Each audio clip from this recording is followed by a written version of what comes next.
What it do? Bedtime crew. Just kidding. It's house crew. I ain't trying to be a bedtime wannabe, but sometimes I just have to accept what I'm given. But obviously, this is going to be a very important video. This is a UFC 320 full card picks. So I'm going to go over every fight, starting from the early prelims to the main card, to the main event, to everything. Everything on this card I'm going to go over. Let's just start with the first fight. First, we got Veronica Hardy versus Brogan Walker. Now, this is the run-of-the-mill WMMA fight between two WMMA fighters. I mean, it's really nothing else. Veronica Hardy, I'd say she's a lot more technical. She has some good grappling. Her striking's pretty clean. And to be honest with you, she has impressed me. Apart from her last win, she lost to Eduarda Mora, who just got a fairly recent win against Lauren Murphy, who isn't really that good, but it was a very dominant fight. And Eduarda Mora, I think she's now in the ranked levels. I think she's ranked, so losing to a ranked contender isn't that bad. She's going against Brogan Walker, who is coming off 2 losses. I don't think she's won that many fights in the UFC. Not a very impressive record. Lost to Juliana Miller.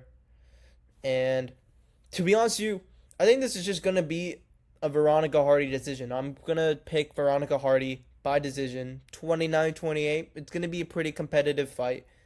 But I do feel like Veronica Hardy is just going to outskill her, especially on the ground where she has shown weakness.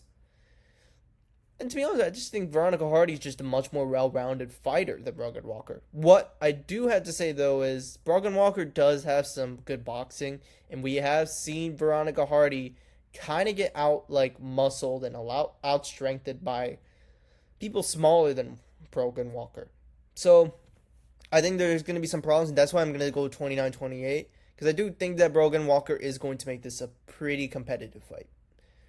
But I do think that Veronica Hardy is going to win this one. Unless if Brogan Walker somehow gets a finish, which I really doubt. I think she is kind of sloppy. And I do think that Veronica Hardy is pretty well trained. She's pretty skilled.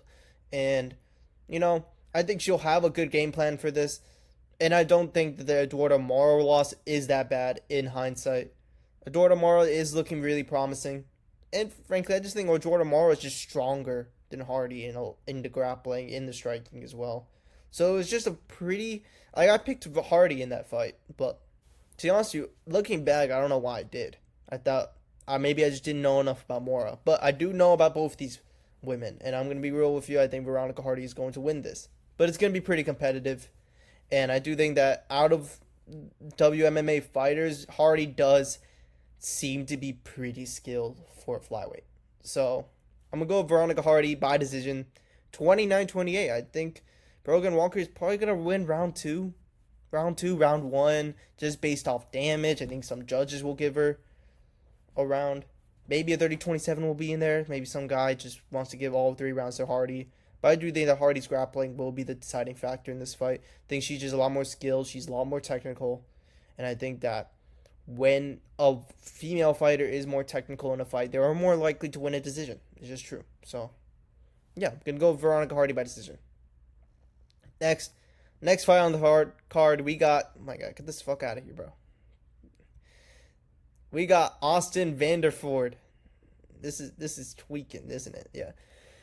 We got Austin Vanderford versus Ramiz Brahimaj. I'm going to go with Austin Vanderford, and I'm going to go with Austin Vanderford by decision. I would think that Brahimaj would win this type of fight based on how he's been looking in his last 2 fights, but you look at... So he got a very good submission win against Billy Ray Goff. I picked Goff to win that fight. He obviously did not. He got subbed. But it was a really good catch. Brahimaj does seem to get finishes. And he had a pretty impressive fight against Mickey Gall, but it is Mickey Gall. The reason why I say that Brahimaj will lose this by decision is because of his Court McGee fight. He was getting taken down at will by Court McGee. He was getting out wrestled very heavily. And even in the Themba Gorimbo fight, he was getting out grappled. And the reason why I say he's going to lose this fight is because Austin Vanderford is just a bad matchup. He's a very good grappler, and he has grit. He is very tough. Like he can survive. Like if you look at his Contender Series fight, he I think he got hurt pretty badly, if I remember, and he came back and he submitted the guy in the second round. And you look at the Veretennikov fight. Veretennikov's actually pretty decent on the ground. And Vanderford was just able to TKO him, control him pretty easily. Vanderford is honestly a pretty decent prospect. Like, out of all the Bellator guys, I feel like people don't talk about Vanderford because he's had a seamless transition from Bellator, from PFL, to the UFC. He's looked good in all his fights. Brahmaj, he's a monster. He does get some finishes. But this is just going to be a Vanderford decision. I think he will dominate him on the ground. I think on the feet, I think it would be pretty competitive. But I do see Vanderford landing some good shots in there. I think he is a stronger guy. He's a stronger, more powerful guy. And to be honest with you, in a fight where I have to trust someone to grit 3 rounds and push a pace, it would be Vanderford, not Brahmaj. But Brahmaj has the opportunity to win this fight when nobody thinks he's going to win this fight. And if that's the case, if he beats a guy like Vanderford, that's where we can put him in the conversation of like, this guy is a good prospect. But this is a test, a very big test, and I think that he will fail this test and Vanderford will get the decision win. So I'm going to go with Austin Vanderford by decision. I'm probably thinking like a 30-27. I think it's just going to be mostly grappling that's going to win him this fight. I think he's going to take him down pretty easily. I wouldn't be surprised to see TKO finish. I wouldn't be surprised. But Brahmaj is pretty tough. So I'm going to go with decision. Already starting off with 2 decisions, man. But that's where it ends. Next, we got Punahele Soriano versus Nikolai Veretennikov. Now, Veretennikov's an interesting fighter because I don't rate him very highly. I don't think he's that good. But he's had performances where he's like, damn, this guy's decent. He had a pretty competitive fight with Michael Morales in the Contender Series. He recently just got a win against Francisco Prado. And that is a decent win. But I thought Prado won that fight. And I thought Prado, for a guy who's a lightweight, who's pretty short, who doesn't have a big reach, he was able to hurt Veretennikov. And he was able to land some damage. And it swayed rounds towards him. And I felt like he should have won that. I also picked Prado, so I'm kind of mad about that too. Punahele Soriano is dangerous on the feet. He's a guy who's pretty responsible defensively. He has good head movement, pretty good boxing fundamentals, and he catches people.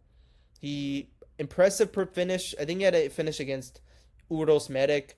And that was his debut fight at welterweight. He was at middleweight, and he lost to some guys. I think he lost to Edmund Shabazian. He got out-wrestled. And I think that welterweight, Punahele Soriano is just way better at welterweight than he is at middleweight. And he showed that in the Uros Medic fight. Uros Medic's a tough guy. He's a pretty well-trained guy, pretty tough. And Punahele Soriano just took him out in the first round. And it's like, that's the type of guy that would beat Veretennikov. And to be honest with you, I think Soriano is going to get a TKO. And I'm going to go with Punahele Soriano by first round KO. I think that is a pretty simple pick. I think I'm going to go with that.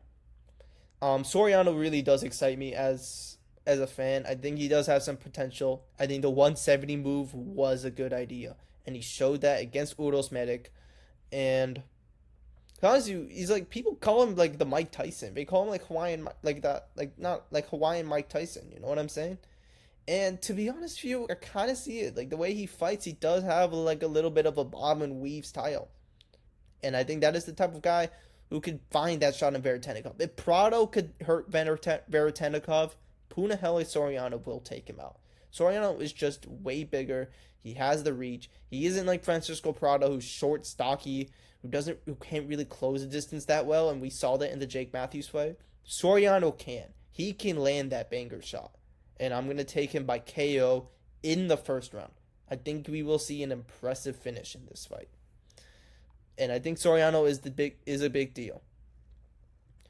Next, we got Patchy Mix versus Jakub Wiklacz. And hopefully I pronounced that right because I have been learning some Polish. I've been noticing some Polish. Jakub Wiklacz.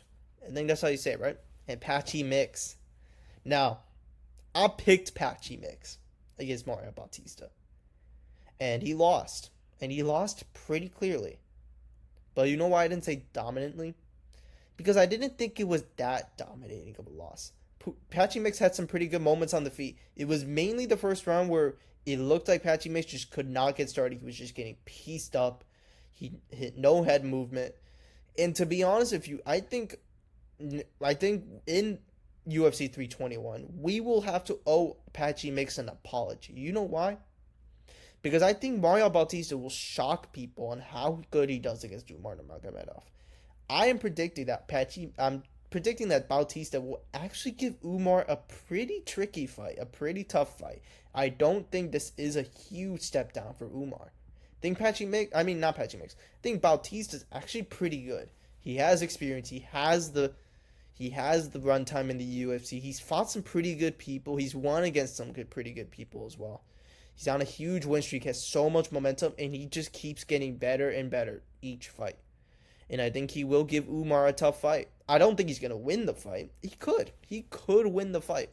But I think it's going to be a pretty clear Umar win, but it is going to be a competitive fight. And I think after that fight, people will start to look at Patchy Mix and think, damn, why did we hate on this man so much? I still fuck with Patchy Mix. I still think he's good, and I still think he's good enough to beat Jakub Wiklacz. Jakub doesn't excite me as a contender, as a prospect. You know why? Because I don't hear about him. I watch his fights, and to be honest with you, he doesn't impress me. I don't think this is a guy Patchy Mix would lose to. Patchy Mix is still very good. He has impressive wins. He beat Kyogi Horiguchi. He beat Rafael Stotts, and he beat Sergio Pettis, Magomedov, and Magomedov took Peter Yan to a split decision. I'm just gonna say that, and Patchy Mix submitted him. Patchy Mix is a very good grappler. I think he is. And he is going against a good grappler too. Jakub Wiklacz does have some good grappling. I do think that Patchy Mix is just going to be better. I think he's going to be much more well conditioned. He has the experience. He doesn't have the jitters anymore. Like we've seen this with Bellator fighters. Except from Chandler. We saw Patricio Pitbull. He looked pretty mid against Yair Rodriguez. And then we see him go against Dan Ige, a fight that I thought he would have lost. And he looked pretty good. He out-wrestled Dan Ige. He looked like a UFC fighter. And I think we're going to see the same with Patchy Mix. I think he took the fight with Mario Bautista on short notice. I think he was supposed to fight Chito Vera. He took the fight on short notice. And although he didn't deliver a good performance, I don't think that the hate is too much. It's too much. He still had a competitive third round. I scored at Mario Bautista 30-27. Don't get me wrong. He had good moments in that fight, though, especially in the third round. Jakub Wiklacz is a huge step down from Bautista. You're going from a number 10 ranked contender, number 8 now, who's fighting for a title eliminator against Umar, to a guy who's not even been in the UFC. He's not even the most hyped prospect out of KSW. He's not even that impressive. He doesn't have the experience Patchy Mix does, because Patchy Mix has been in the big lights already. He's already fought guys he's beat 3 UFC veterans who had pretty good records in the UFC. I think Kyogi Horiguchi only lost in the UFC was to Demetrius Johnson. And then same with Sergio Pettis. He had a very decent record. I think his losses from Brandon Moreno. I think some other guys. And then you look at Sergio Pettis, Kyogi Horiguchi. Who else? What's another UFC guy he beat? Rafael Stotts he beat. Rafael Stotts is one of Merab's most impressive wins. Let's be for real. And it has aged very well after that. But I do not think that this is a fight Patchy Mix will lose. I think he'll just be better than Jakub Wiklacz. I'm gonna go with Patchy Mix by decision. I do think he's a better striker. He has some good moments. This is not Mario Bautista, who has very good footwork, very good boxing, very good jabs. Jakub isn't like that. Jakub's a grappler. And I think that Patchy Mix is just going to show levels in this fight. So I'm going to go Patchy Mix. I'm going to go with Mix. I mean, I'm trying to decide between sub because I feel like he could catch him with a good sub. But, Yakub does have some good hype. I don't think he's just going to get easily subbed by Patchy Mix. Patchy Mix has some good grappling, but we haven't really seen him get so many early subs. I mean, he got one against Sergio Pettis, but against Kyogi Horiguchi, against Magomedov, he did sub him, but he also went to a split decision. I just feel like, I don't know, it's really tough to choose, between the decision, between the sub.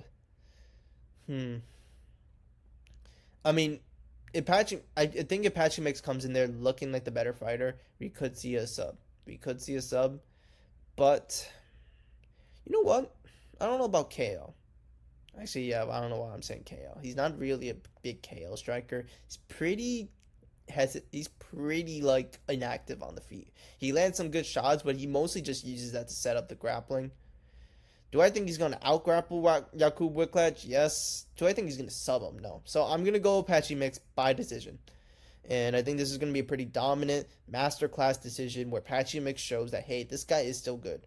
And you know what? I think he still can be ranked. I think he beats a guy like Kyler Phillips. I think he can beat a Montel Jackson, Montel Jackson loses. I feel like that could be a really good fight for him to set up, And it's a pretty favorable matchup, too. Montel Jackson, unless he shows really good performance against Figgy, I do think that Montel Jackson isn't that good as compared to what people say. That KO win over Damon Blackshear, but we haven't seen Montel Jackson's ground game as much. And let's be for real, Daniel Marcos is holding you up against the cage like that for so long. It doesn't really give me that much hope. So I'm going to go Patchy Mix by decision. I think he's just going to school Jakub Wiklaj. I think he's going to show everyone that he's back, and he is not that guy you think he is. He's not trash. He's not ending like that. I think he just had one bad performance. And that was his only loss in, years. And it was to a UFC top 10 contender. I mean, on short notice, too. On short notice. He did talk a lot of shit, but come on. He's just trying to hype the fight up. So, yeah, Patchy Mix by decision.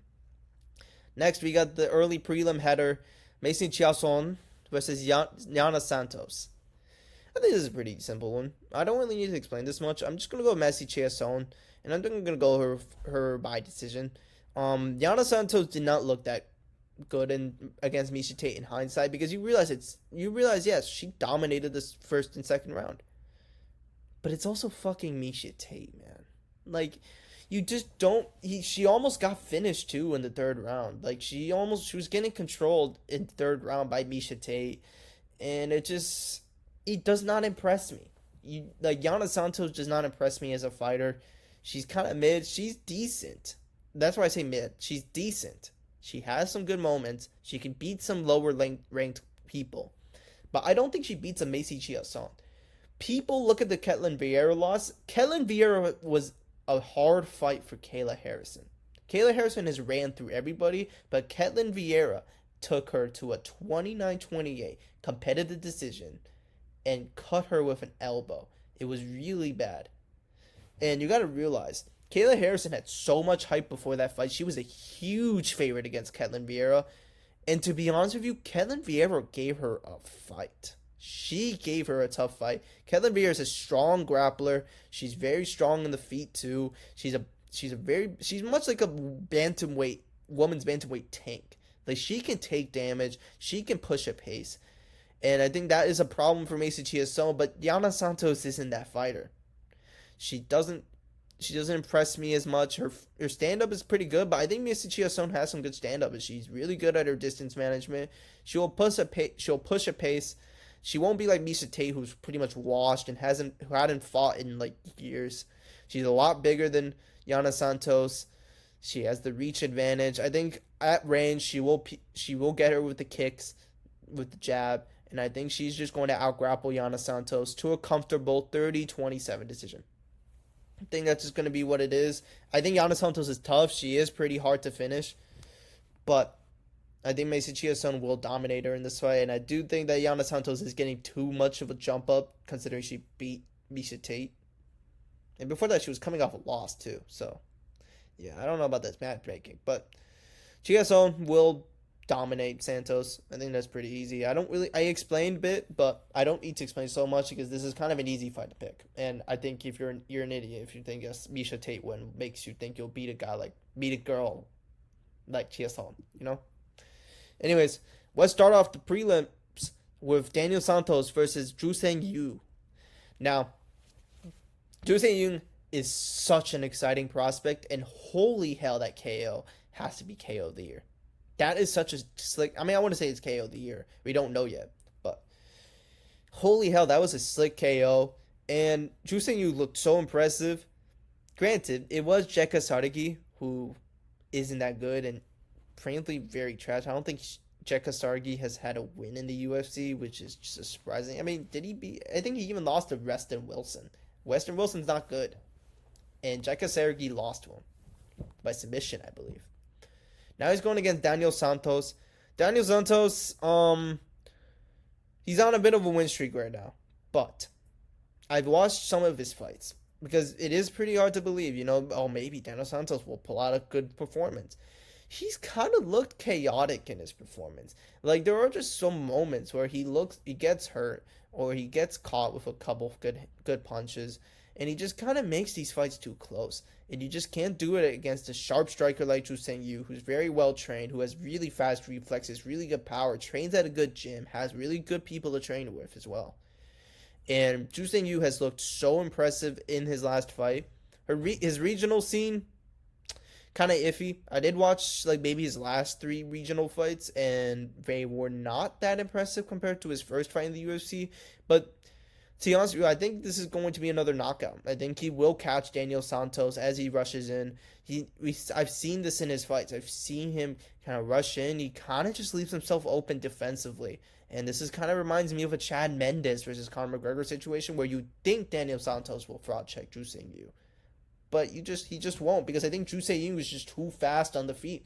Too fast, too slick, too powerful. I think he knows the grappling threat Daniel Santos has faced. And you know what? I think Korean MMA is honestly one of the best bases right now, because I think what we're doing at these gyms, especially the one where he's training at with TKZ, they focus so much on grappling, and not only just grappling but wrestling, BJJ, all this stuff. They make their grappling base well-rounded, and I do think that if Daniel Santos tries to take this to the ground, and I don't think he will, but if he does, I think Ju Sang Yu can handle that, and I think he's going to get a knockout here. I'm going to go Ju Sang Yu by the first round knockout. I think he does catch him. I think he hits hard as fuck. Even though Jekka Sargi's ass, that was a very short left hook, and it slept Jekka Sargi. I don't think anybody's done that to Jekka Sargi like that. He gets knocked out a lot, but nobody slept him with that short of a shot. And it just makes me wonder, this guy hits hard, probably. For a featherweight, he pretty much hits hard. So, yeah, I'm going to go with Ju Sang Yu by KO in the first round, honestly. If it happens in the second round, I wouldn't be surprised, but I think it's going to be in the first round. I think it's going to be another impressive performance. Daniel Santos hasn't fought in a long time either, and he hasn't looked really good in his fights to really convince me that this guy's going to be the one to beat Ju Sang Yu. But yeah, I do think Ju Sang Yu is just going to keep being undefeated. This is pretty much kind of like a harder matchup, but also kind of a similar matchup, because Daniel Santos is pretty flawed defensively on the feet. And I think Ju Sang Yu is smart enough to be able to capitalize on that. Of course he's smart enough. He's fucking Korean. I don't want to be racist, though. I'm saying he's Korean because fucking Jim. Get this ugly ass off my screen, bro. This is UFC is this website is fucking ass. $1 billion company, by the way. Next, we got Chris Gutierrez versus Farid Basharat. I'm going with Farid Basharat by comfortable decision. Farid Basharat's a good grappler, and he's looked good in his fights. He has some pretty good wins. I think his debut win, he beat Damon Blackshear. I really need to check how he beat Damon Blackshear, but that is a pretty impressive win to have, especially in your debut. And Chris Gutierrez, he's a guy that kind of fools you, because yeah, in his debut he beat him by decision. He beat Lapilis. He beat Victor Hugo. I mean, he's looked pretty good in all his fights, and he's pretty good. He's pretty well rounded, and to be honest with you, I don't think it's like his brother. I don't think it's like his brother. He's not going against a Ricky Simon here, and I think he's better than his brother by a long shot. Chris Gutierrez is a fighter that fools me because in his wins he looks really good, but in his losses he looks so shit. And you look at the wins he's getting, and then you look at who he's losing to. It does not convince me you beat a guy like Farid Basharat, who could probably out-grapple Gutierrez. So that's why I'm going to go with Basharat by 29-28 decision. Unanimous. I think Gutierrez is going to have some good moments. I think on the feet it's going to be pretty competitive, and I would lean that towards Gutierrez. But I think Farid Basharat will be able to take down Gutierrez, dominate him on the ground. Gutierrez doesn't have that good grappling that you would expect from a guy like him. So, yeah, I mean, there's not much to talk about this fight. I'm just going to go for Farid Basharat by 29-28 decision. Next, we got Edmund Shabazian versus Andre Muniz. Now, what a marauder. Andre Muniz, who does that to... Andre Muniz, such an impressive win on Paul Craig's resume. Also, his last fucking win. Man, Andre Muniz, what a fucking fall off. Holy hell. Because I used to be kind of high on this guy. I used to kind of like watching him.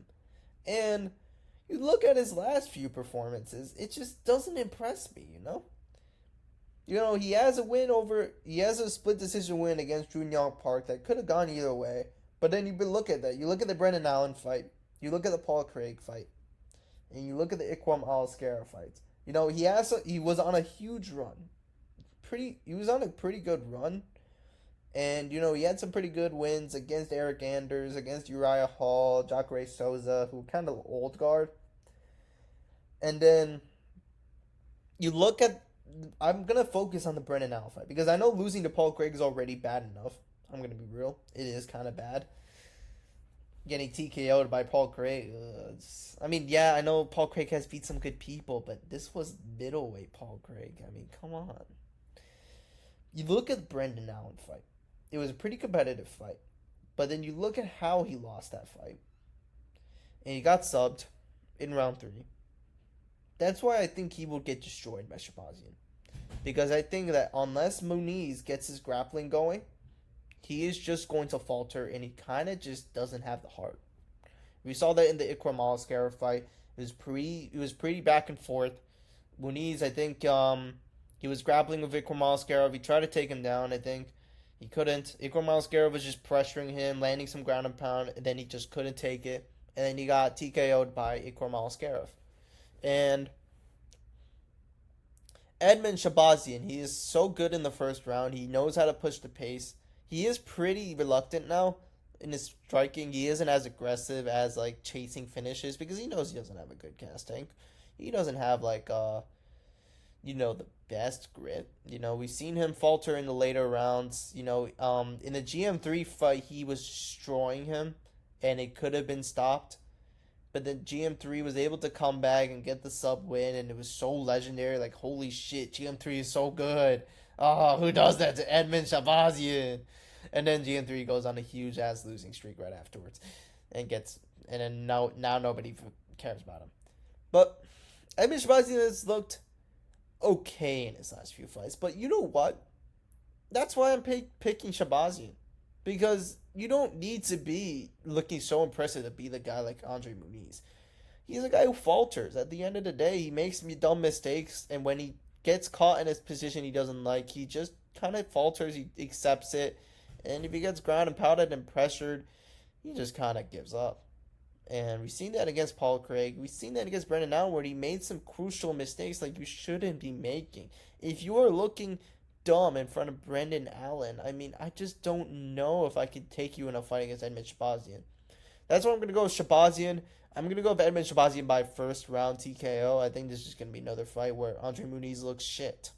He just looks shit, and I don't know. If he loses this fight badly to Edmund Shabazian, we just won't see much of him anymore. So, yeah, I'm going to go with Edmund Shabazian by first round TKO. If this goes past the first round, if it goes to a decision, I'd be surprised. But even if it goes to a decision, I'd still take Edmund Shabazian. just because I feel like he's a lot more controlled in his style, and I think he will make this a point fighting battle. But I think in the first round, I think he's just gonna be a lot more energetic and be able to get the first round TKO if he senses it. If he senses it. If he senses it, which I think he will, he'll get the first round TKO. Next, we got the replacement. We got Ateba Gauthier. He was supposed to fight. Can my fucking thing load?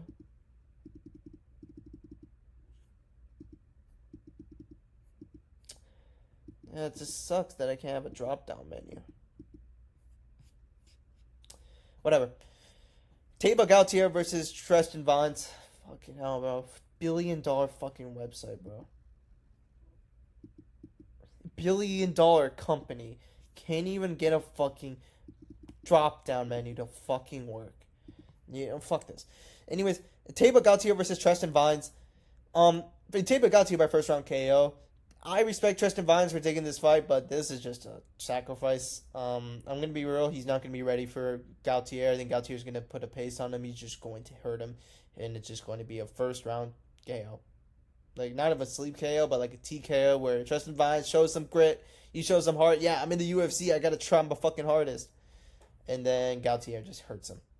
He looked so good in his last fight against Valentin. Valentin is a pretty tough dude. I know he got TKO'd by Ryan Loder, but he was giving a hell of a fight to Taurus Finney, and Taurus Finney was a pretty hyped prospect. Octavio Gautier just shut him out in 20 seconds. Even Ryan Loder couldn't do that, and Ryan Loder is actually decent.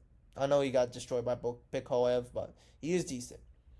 But yeah, Octavio Gautier looks so good, and I know they're just gonna keep feeding him cans and guys who aren't high level because we want to build them up, and I think that is the right move for a guy like Ateba Gautier because this guy's 23. We shouldn't rush him up yet when he needs more time to develop his skills and become dangerous. Because if he becomes dangerous, I think he is going to make a shockwave in the middleweight division.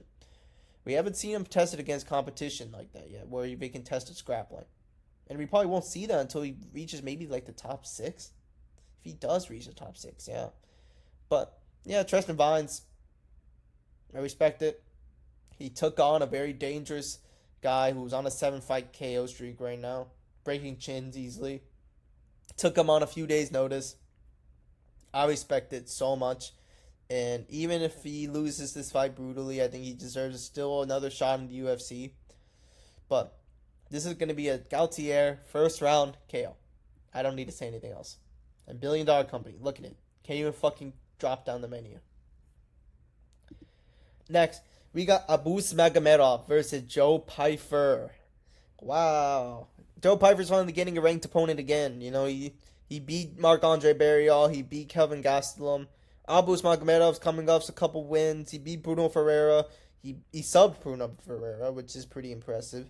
He beat Michel Pereira. But I'm going to take Joe Pyfer. And the reason is that I think that Abus Magomedov still has not fixed his cardio issue. People will look at the Bruno Ferreira sub and think, oh man, this guy's still dangerous. In the third round, he's still dangerous. And then you look at the Michel Pereira fight. Holy hell, what the fuck was that fight? Genuinely pissed me off because I picked Michel Pereira because I thought Michel Pereira would gas less than Abus Magomedov because Abus looked shit against Strickland. But holy hell, even when a full camp, like, do these guys not train fucking conditioning? Do we have, like, a condition where we just can't have a gas tank? Because Michel Pereira was gassed halfway through the first round. He had so many opportunities. Like, I think he had 6 times where he could have finished Michel Pereira, and he just did it because he was so tired he couldn't finish him. That's just the state of it. That's just the state of Abus Magomedov. And Joe Pyfer, he couldn't finish Kelvin Gastelum, and people give him a lot of shit for that. But it's also Kevin Gastelum. That guy has never been KO'd, I believe, yeah. And he has a hell of a chin, and he's fat as fuck. You know, that guy is so, like, fat, he could probably take a few punches. Joe Pyfer is just going to put on another grueling pace. He is going to unload some hard shots on Abus Magomedov. And you know what? I trust in both Joe Pyfer's grappling. I don't think that Joe Pyfer is going to get out grappled easily by Albus Magomedov. Albus is pretty good. He is pretty good in the first round, but Joe Pyfer will be able to match that pace. And you know what? I don't think Joe Pyfer is just gonna gas in the second rounder. Albus will. Albus will, especially with a pace on Joe Pyfer that he's gonna put on Albus.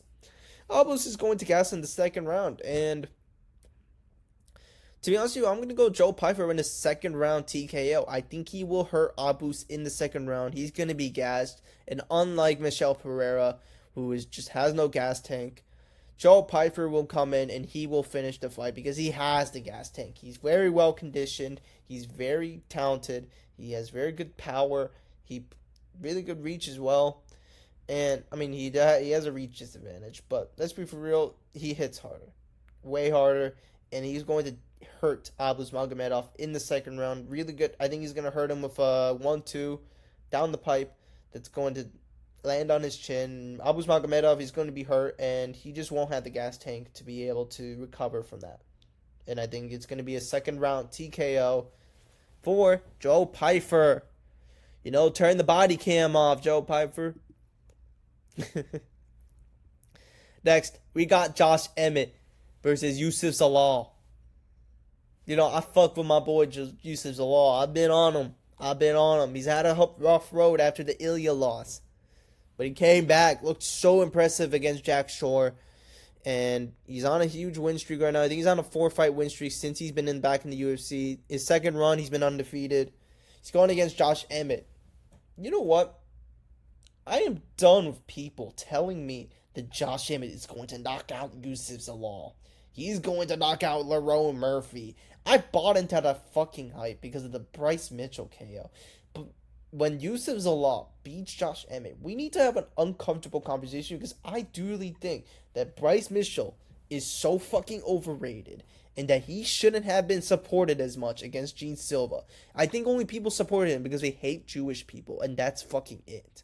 But I'm gonna be real. He's kind of shit. And Josh Emmett was able to get a KO because Bryce Emmett just takes hits like nothing. But you can't do that against Josh Emmett, out of all people. Yusuf Zalal is fast on the feet. He's very dynamic, very fluid. He has very good counters. Like, his speed is on another level. His jab is really good. He outpaced Calvin Kattar for 3 rounds straight. And even in the third round where Calvin Kattar was able to land some hits, it felt like Yusuf Zalal was just coasting that round. And even then, Yusuf Zalal had some good moments. First and second rounds were so dominant from Zalal. He was piecing up Kattar while on the back foot. And people say, like, oh, he was running away the whole time. You just don't. How do you run away and outstrike Kattar? You know what I'm saying? You just don't do that. Like, it wasn't running away. He was doing, like, fucking footwork, bro. Like, a lot of people do the same thing. It's just being smart. And he will do the same thing against Josh Emmett. He knows Josh Emmett got the right upper hand. He knows he's going to try to chase it. And he knows the blueprint to beat Josh Emmett because we've already seen it. We've seen it with Yair. We've seen it with Ilya. We've seen it with Lerone Murphy. He has so much tape to study because those guys figured out Josh Emmett's style. They figured out how to beat it. And that's why we beat him so dominantly. And Yusuf Zalal, like, he has the tape now on Josh Emmett to see, like, what he does wrong. And Josh Emmett's just getting older. He didn't look good in the Lerone Murphy fight. He just kind of, I don't know. It's like it's been a while since he's last fought, like March. Like, he's not active as much. He's 40 years old now. And to be honest with you, I just think that it's kind of a downhill road for him. But for Yusuf Zalal, he is just getting better and better. He's still young. He's still up there. He's faster than Josh Emmett. Faster, much more dynamic. And this is going to be like Lerone Murphy, where Josh Emmett will have an advantage in the wrestling. Yusuf Zalal's wrestling is pretty good. And he has really good grappling as well. If I think this fight goes to a ground, I could see Yusuf Zalal maybe getting a submission on Josh Emmett. Maybe. But to be honest with you, I'm going to go with Yusuf Zalal by decision. I think he's just going to be on the back foot, piece him up. And I think it's going to be a safe way. He is going to fight safe this fight. He isn't going to try to exchange or try to land some knees and be in the close range because he knows Josh Emmett hits hard. He is going to pepper the jab. He's going to use some leg kicks to keep Josh Emmett from pressuring. He's going to be on the back foot. It is going to be another Kattar type of performance. And, I like to see that because, it. I like to see the technical kickboxing, and he's really good at the striking. He's really improved, and he did land some good punches on Ilya as well. He was Ilya's toughest fight. He gave a tougher fight than Max, Volk, and Charles. I mean, I don't want to put Max in there because Max did win a couple rounds, but he gave a tougher fight than Volk and Charles. I'm just gonna say that. Yusuf Zalal is pretty good, and I think he will effectively dominate him for 3 rounds straight. I am sensing a 30-27, maybe a 30-26 decision if he maybe hurts Emmett really bad. But nah, I think it's just going to be a 30-27. Very clear, very decisive, very dominant decision from Zalal. He's going to outstrike him. He's going to be on the back foot. He's going to piece him up. Josh Emmett's just going to be chasing the whole time and trying to land that right overhand. And if he gets it, he can knock out Zalal. But I think Zalal knows that that's all he has. You could program for Emmett really easily because he has that one move, the right overhand that can knock you out. And then that's really it. That is really it. So, yeah, I think Zalal is just going to play this smart. And I think he's going to piece him up on the back foot and win a comfortable 30-27 dominant decision. And maybe some people will boo and think, oh, Zalal's so boring. But then you look at his first 3 fights against Jack Shore and all those guys, like, he can get finishes. He's just facing guys who can knock him out. Of course he's going to be fucking safe. He's not trying to die in there, bro. He's not going to be like fucking Bryce Mitchell. So, yeah. Next, we got the fight I am so hyped for. Yuri Prochaska versus Khalil Roundtree Jr. Man, I'm so fucking hyped for this fight. You don't know how much I have been waiting for this since it got announced. When I saw this was announced, when I saw that Yuri was not fighting Ulberg, I was like, fuck yes. Fuck yes, I want to watch this fight. I cannot wait. This is going to be such a good fucking fight. And holy hell, if you want to talk about a fucking fight of the year, there's Royval Van. That was a really good match. And I was so, like, that exceeded my expectations. This will be a contender. This will be competition for Royval Van. Royval Van was a tough fight. Was a very good fight. This is going to be a competition for fight of the year. Now, Khalil Roundtree's been on a good run. And when I mean run, I mean 1 win. But, like, apart from losing to Alex Pereira, he beat Jamal Hill pretty decisively. I wouldn't say it was the most dominant performance we've seen. And honestly, I think people kind of over-exaggerate how dominant Khalil Roundtree was in that fight. But, to be honest with you, a lot of people are comparing their fights with Pereira. Khalil Roundtree lasted more than Pereira. Yuri Prochaska, he got knocked out twice. Yeah, I think Khalil will win. I have to be in their silence because it's such a dumb argument, but I see all the time. Khalil Roundtree will win because he has leg kicks. I'm going to be honest with you. The only person who will probably beat Yuri is Pereira. And that's a fact. I don't see Ankalaev or Khalil Roundtree shutting out Yuri Prochaska's lights. The reason why I say that is because you look at the Anthony Smith fight. Anthony Smith was effectively making it very, very competitive in the first 2 rounds. Even until the 3rd round, that was where Khalil was starting to really look dominant. The first 2 rounds were pretty competitive. Khalil was obviously winning, but they were more competitive than you should have been. Because Anthony Smith was there on short fucking notice. He was there for only he only got the fight for maybe a week. And he gave Khalil Roundtree a competitive fight. And this is not pre-Muay Thai Khalil. Oh, he changed. This was prime Khalil Roundtree. This was what got him the fucking title shot, dog. And then you look at Jamal Hill. To be honest with you, it was not that much of a dominant performance. I honestly thought it was 49-46 Jamal Hill. And I honestly gave Jamal Hill the first round.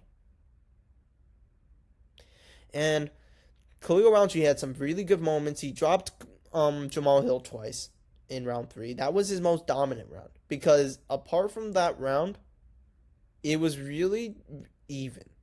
And I want to say even as in like, oh, they were both really going to war. Khalil Roundtree was landing the better shots, but Jamal Hill was landing some good shots too. But Khalil's looked better because he has very sharp technique. He's very fast. He has very good kicks.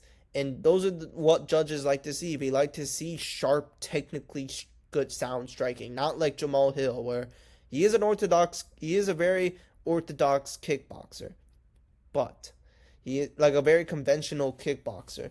But he does have some weird moves. He does hit from weird angles, especially since he has a very tricky, kind of elusive southpaw stance. And his footwork is pretty weird too.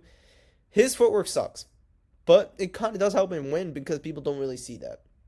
Now, Yuri Prokaska will be a lot bigger than Khalil Roundtree. This isn't gonna be the Jamal Hill where he's kind of stationary, kind of just plods around, and it makes it easy for Khalil Roundtree to kind of take control of the fight. Honestly, I'm gonna go on another tangent here. People overrate the fuck out of the Khalil Roundtree versus Pereira performance. It was not sub. Khalil Roundtree was destroying Pereira. He was doing all that stuff. I don't even rate the knockdown that high because honestly, for a guy people say can hit so hard, he beats you like you owe him money. He's so brutal. He didn't really do shit on Pereira. Pereira took a full flesh head kick from him, and it didn't even phase him. And we just saw how Ankalaev was damaging him, and people were saying, well, shit, Khalil Roundtree hits so hard. Bro, Ankalaev hits harder, and Ankalaev don't even hit that hard. He isn't like Yuri, who can actually finish people. Khalil Roundtree finishes people. But after that Jamal Hill performance, it was a very good performance. That is just not what convinces me to beat Yuri Prokaska. Yuri Prokaska had a pretty competitive fight with Jamal Hill, but Jamal Hill definitely did not have any significant moments in that fight, and Yuri Prokaska was damaging the fuck out of Jamal Hill. He dropped him. He dropped him in round one, I believe. He almost finished him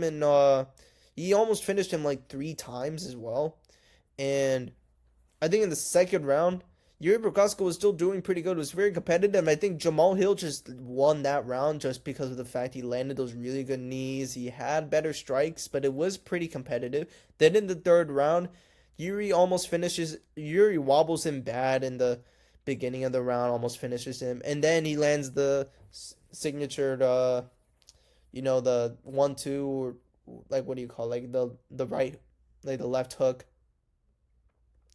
Like the hooks and all that stuff, doing the whole thing. And he drops Jamal Hill and finishes him.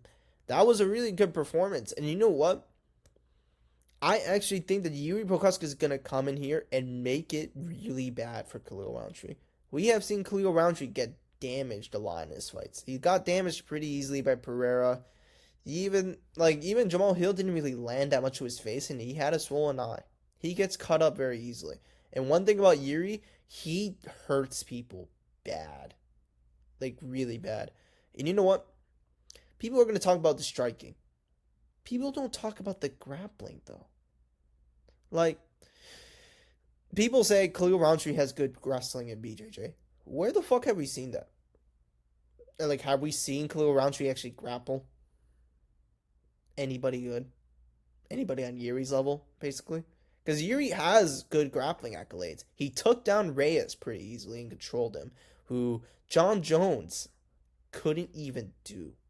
John Jones couldn't even try to take him down. He had only 1 minute of control time the whole fight. He only took him down 2 out of like 8 times. Yuri Prokaska just was destroying him on the ground, basically.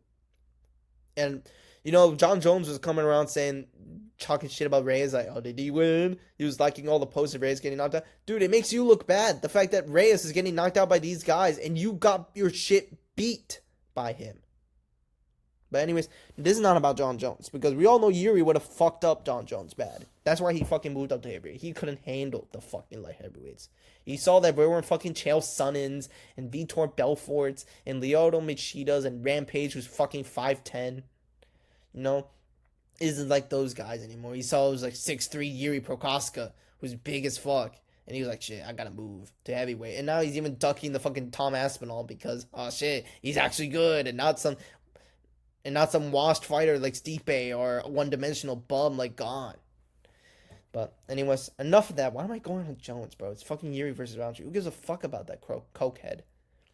Anyways, Yuri Prokaska will damage the fuck out of Khalil Roundtree. I think Khalil Roundtree kind of suffers in a thing where if the fight isn't going his way, where he's not the one pressuring forward, the one dominating, the one in control, he can't really do much. Like, we saw this against Johnny Walker. We saw this against Ian Kochalala. If they push a pace and they hurt him, Khalil Roundtree does not really. He can't really match that. He can't really rebound, and he kind of just doesn't look as dominant. He needs to be in control to win fights. That's what I've seen in the Anthony Smith fight. He looked he was in control. He was landing the better shots than Anthony Smith. Anthony Smith doesn't have power, so he was landing better shots, and he knew he was in control. Same with Jamal Hill. He knew he was in control because Jamal Hill couldn't get going with the strikes because of the leg kicks and because of the body kicks. He was so wary about the power as well. That's a fight. That was a favorable fight. This isn't a favorable fight because Yuri Prokaska isn't going to be phased by leg kicks. We've seen Alex Pereira hit him with leg kicks, and it has dropped him a few times. And then he just gets back up and just goes on and does his thing anyways. You've seen Rakic. Rakic is a very good leg kicker. We've seen the fact that he batters people's legs easily. And even then, Rakic couldn't really deter Yuri. Like, he was beating the shit out of him in the first round, and it didn't deter Yuri. I think Khalil Roundtree will have a good first round, and I think Yuri is going to just tough it out because he's just built different. I don't think a guy like Khalil, or even Ankalaev, honestly, can knock out a guy like Yuri. You need Pereira power. You just need it. And Khalil just does not have it. I don't know why my screen's going black. But Khalil just does not have it. And that is just a fact. So I think Khalil Roundtree is going to do good in the first round. It's going to be pretty competitive. Yuri's going to be trying to get started, and Khalil's going to land some good leg kicks. And then in the second, and then I think he's going to hurt him. I think he's going to hurt him in the first round, and Yuri's going to be like, "Oh shit, gotta lock in." And then in the second round, I think he is going to pressure Khalil Roundtree. I think he's going, and you know what? I was gonna say something about the grappling, right? Khalil Roundtree's never been tested in the ground. Yuri has. Yuri submitted Glover.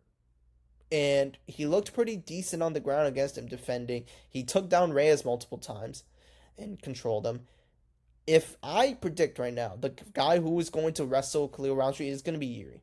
And I think Yuri is going to take down Khalil Roundtree easily. And I think he is going to control him on the ground. I do not think that Khalil Roundtree's grappling is on the level of Yuri Prokaska's. And we haven't seen Khalil grapple. He doesn't grapple, he doesn't wrestle. He does learn wrestling and he does know BJJ, but we never seen him do it in the octagon. We never seen him grapple in the octagon. You know what I'm saying? So I think Yuri Prokaska is just going to be able to beat him on the ground, and I think in round 2 he's just going to find that he's going to find a takedown. He's going to control him. And I think it's going to be where the tie starts shifting, where now Khalil Roundtree is getting hurt. He's getting hurt bad, and this is where we start to see Yuri kind of just look bloodthirsty. This is where he goes for the finish. If he knows he hurts someone, he will go for the finish, and he won't stop. We saw this with Reyes. We saw this with Özdemir. We saw this with Hill. We saw this with Rakic. When they get hurt, and they get hurt bad, Yuri hits hard as the truck. And we've seen Khalil Roundtree get KO'd by by less hard hitting people. It's just a fact. Khalil Roundtree's chin isn't really all that. He did take a lot of damage from Pereira, but I honestly think that Pereira was just damaging just destroyed his face. And I think Yuri just has that knockout power. He obviously does. So I think in this case, Yuri Prokaska is going to lose the first round. It's going to be competitive, but it's going to be a Khalil Roundtree round. Khalil Roundtree is going to gain some confidence, but then Yuri Prokaska is going to lock in. He's going to try to make it tough. He's going to push the pace. He's going to make his reads now. And I think Yuri Prokaska's fight IQ is so high level. He can make reads like nobody else. He adjusts pretty well. He can find things. He can shoot. He can punch from different angles. Angles that a strict Muay Thai striker like Khalil Roundtree can get hit by. Khalil Roundtree is very stiff. He's not stiff, but he's very stationary. And Yuri is the opposite of that. Those are the type of fighters that will give Khalil Roundtree a tough fight. Then we can see in the second round, Yuri Prokaska takes the second round. He's going to probably grapple. I think he's going to shoot a takedown. He said he's going to strike with him, but I think he's going to take him down. I think that's just a mind trick. He's going to take him down, and And I think Khalil Roundtree is going to be uncomfortable on the ground. I don't think he's going to be a guy who's going to be so comfortable grappling with Yuri Prokaska. Especially since Yuri Prokaska is bigger than him. So, you know what? I'm just going to go with Yuri Prokaska, and I'm going to go with round 3 TKO. I think after the second round, it's going to be a tough fight. Khalil Roundtree's already battered, and I think Yuri Prokaska is going to come in, and he's going to seal the deal and get a round 3 finish. And I think he's going to hurt Khalil bad, and it's going to be a TKO against the fence where Yuri is just battering him, hitting him with some shots, and Khalil just kind of sits down. You know, he takes it like a warrior. He just toughs it out, but Yuri is just too much, and Khalil is just too gassed from the grappling, from the fact that he's getting hurt, and the referee is going to stop it. And I think it's going to be a round 3 TKO for Khalil for Yuri Prokaska. And I think this is a fight where we're going to see Yuri show like, hey, this guy actually will be Ankalaev. But we'll see. I mean, it depends on who wins, and I'll give my prediction for that soon. In a few minutes. Next, we got the first title fight, Merab Dvalishvili versus Corey Sandhagen. Now, give me a second.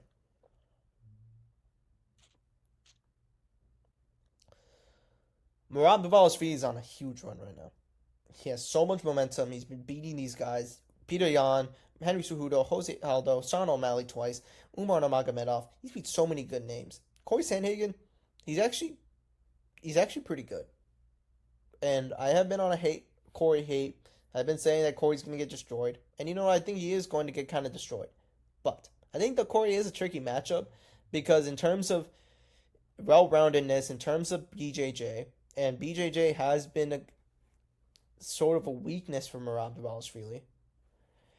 I think Corey Sandhagen is going to make this a competitive fight.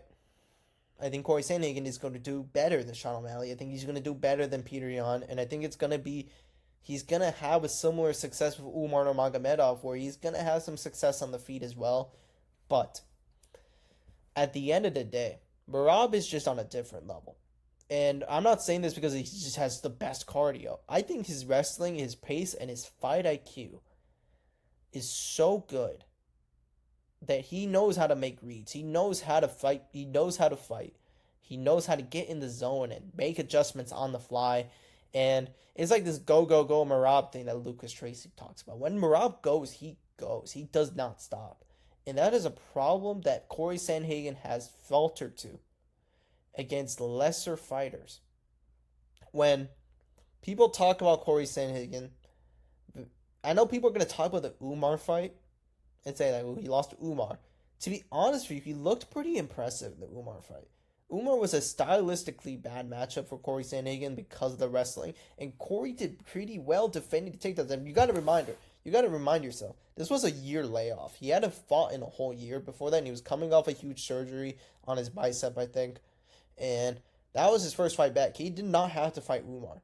And even then, it was a 54. I know they scored a 50-45 Umar.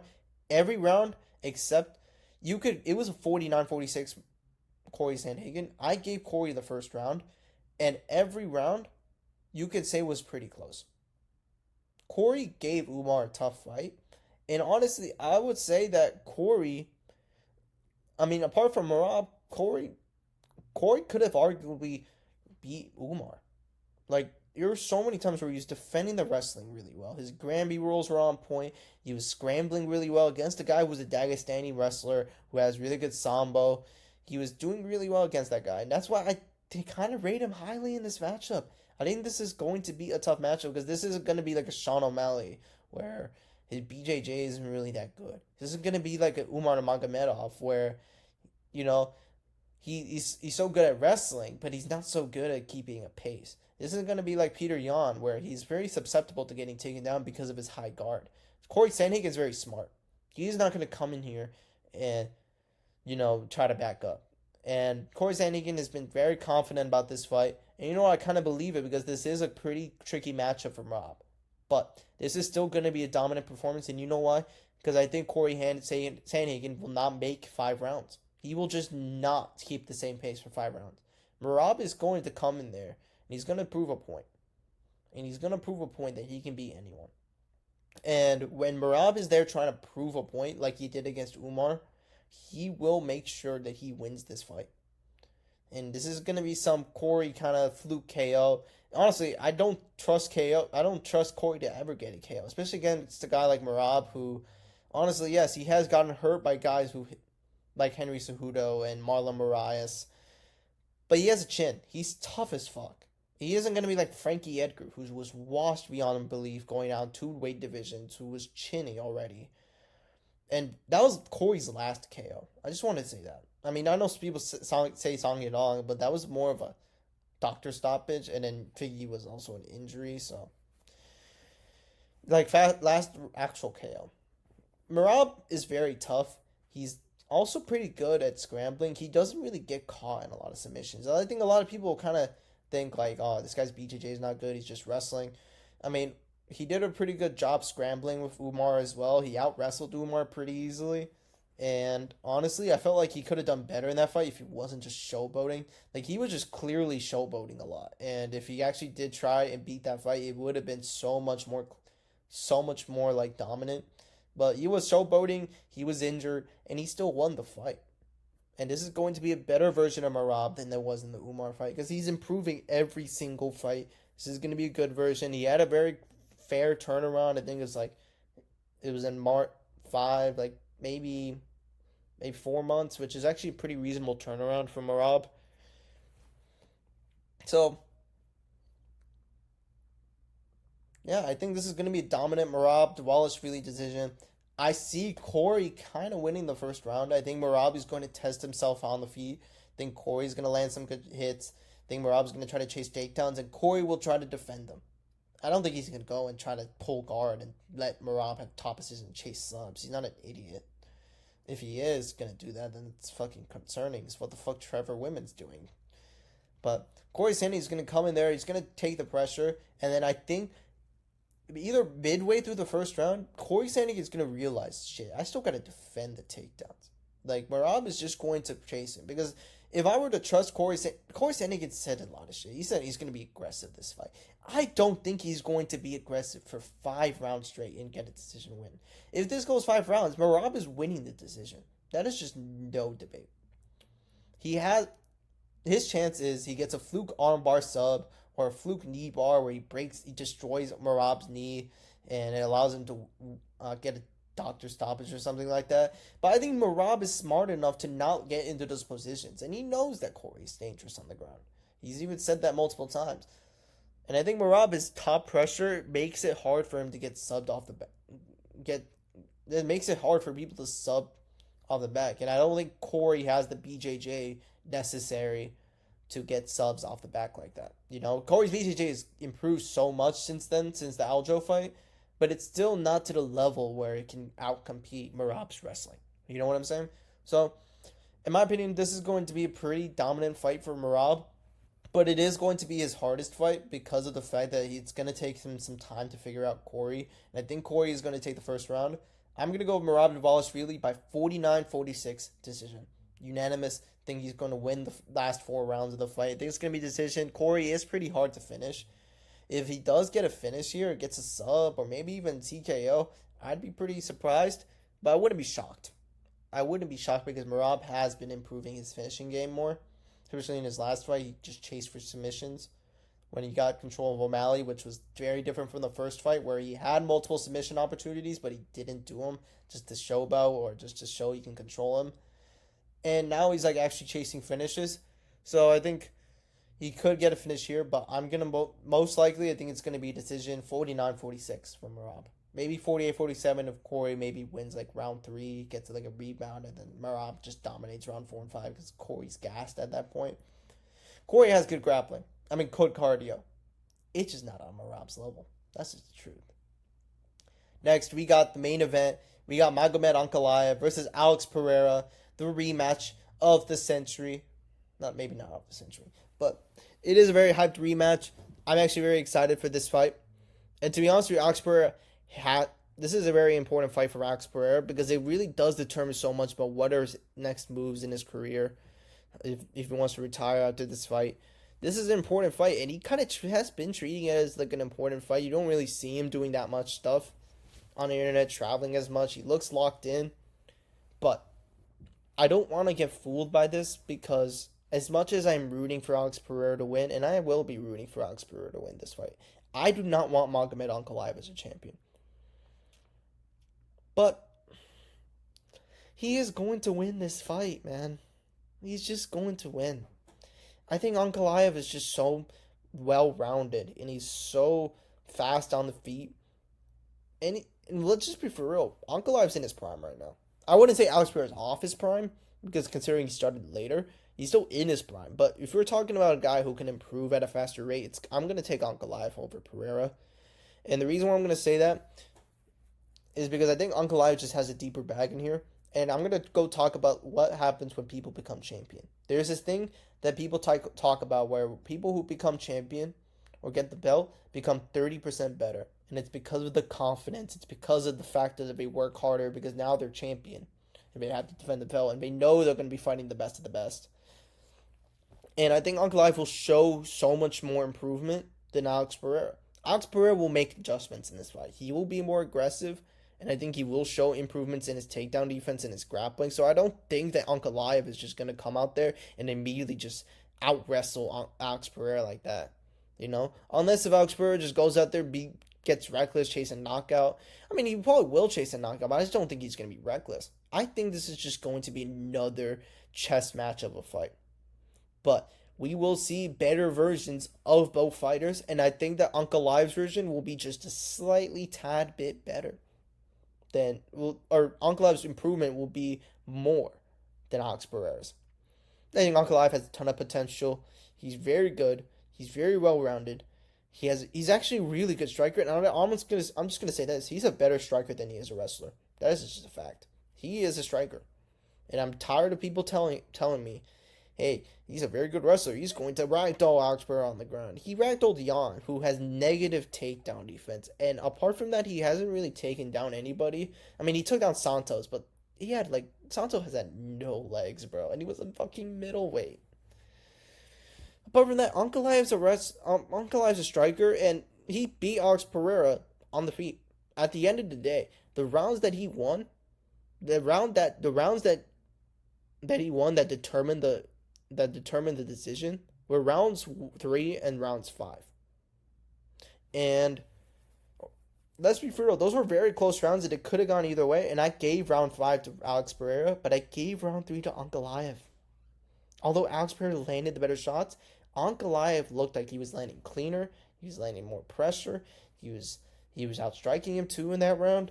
And to be honest with you, it's just like that one really good hit just does not neglect the fact that you were getting outstruck. You know what I'm saying? Especially because Ankalaev was landing some good hits on Alex Pereira too. And people are going to say like this is going to be a dominant fight for Ankalaev. Alex Pereira's washed. This is going to be a finish. I don't think it's going to be a finish. I'm going to be real. Ankalaev is not really much of a finisher.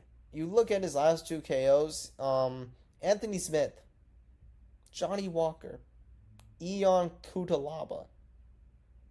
You took him against any actual, that wasn't chinny or gave up after, 1 strike. I mean, he doesn't really KO that much people. And he had many... And when he hurt Alex Pereira really bad in round 2, Alex Pereira didn't really seem phased. People were saying he could have got finished there. He recovered pretty quickly, and he clinched with him right after that.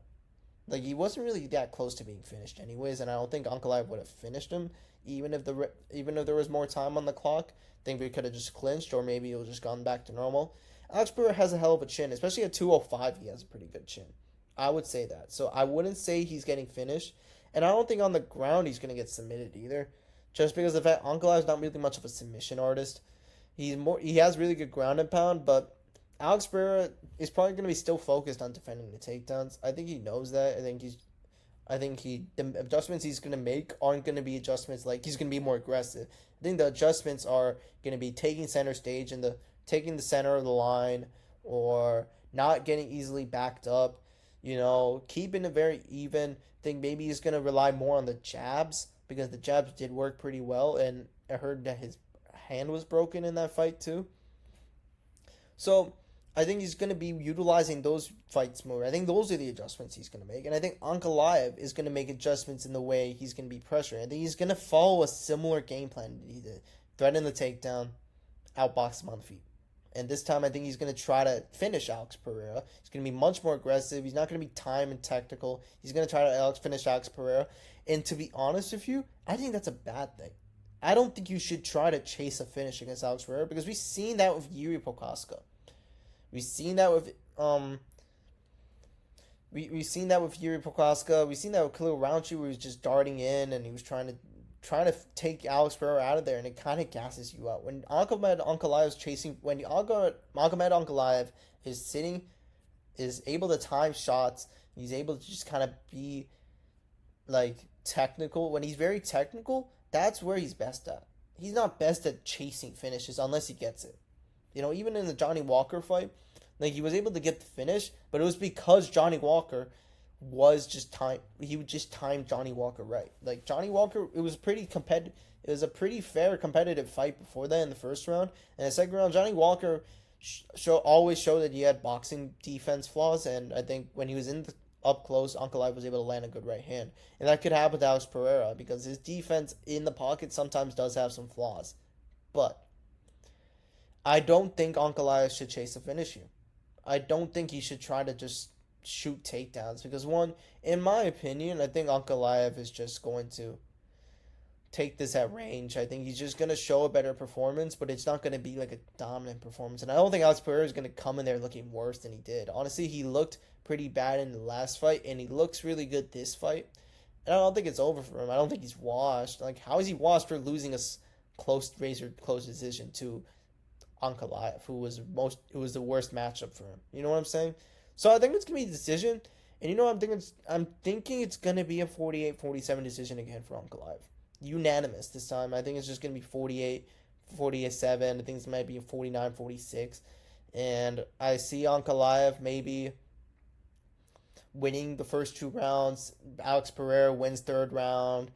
Alex Pereira maybe wins the fourth round, and in the fifth round, I think Ankalaev is gonna win the fifth round. So yeah, I think it's gonna be a decision. 48-47, 49-46, maybe. So I think it's just going to be another decision win. I think Ankalaev is just going to make this a very much of a chess match. Alex Pereira is going to land some good hits. Ankalaev is going to land some good hits. I think Ankalaev is going to land more hits because he has faster hand speed, better boxing. But I don't think it's going to be a finish. And if there is a finish, I'd be pretty impressed because if he finishes Alex Pereira, that shows Ankalaev is super dangerous. And I think he can. I think he can finish Alex Pereira. Do I think he will? No. But he can. So I am not closed. I am open to that possibility. But I am going to go with Ankalaev by decision. Anyways, that's all for the main card picks. Let us know what you think. Comment down, like the video, share, whatever. The video is going to be on my Instagram. Make sure to follow my Instagram. It's in the bio. It's also in the description. And see you in the next one. Anyways, bye-bye.